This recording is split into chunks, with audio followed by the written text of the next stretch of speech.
Yang juga jadi sorotan di Kompas Malam, jalan rusak yang diperbaiki kilat sebelum Presiden Joko Widodo ke Lampung ternyata kembali rusak, saudara.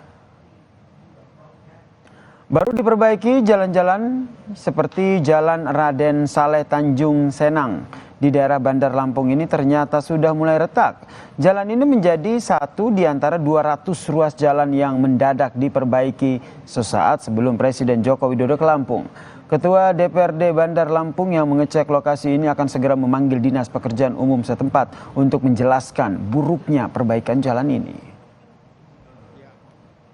Kita nanti melalui juga komisi terkait untuk melakukan hearing dengan pendapat dengan Dinas PUPR agar kiranya kita juga dalam pengawasan ini uang rakyat, ya kan, uang rakyat yang kita gunakan untuk melakukan pembangunan di Kota Bandar Lampung ini betul-betul manfaatnya, kualitasnya itu dapat terjaga dengan baik dan dapat dinikmati oleh masyarakat di Kota Bandar Lampung. Karena apa?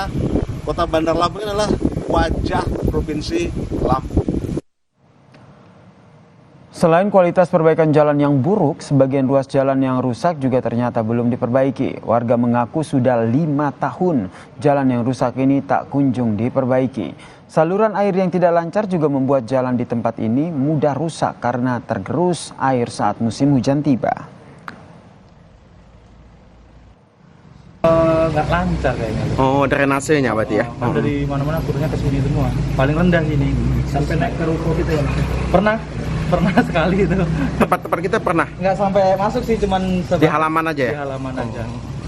Nah, kalau untuk kondisi jalan tuh memang berlobang juga ya, Mas ya? Berlobang. Berlobang ya? Berlobang. Berlobang itu cuma diperbaiki satu kali dari 2018? Dari 2018 satu kali. Satu kali.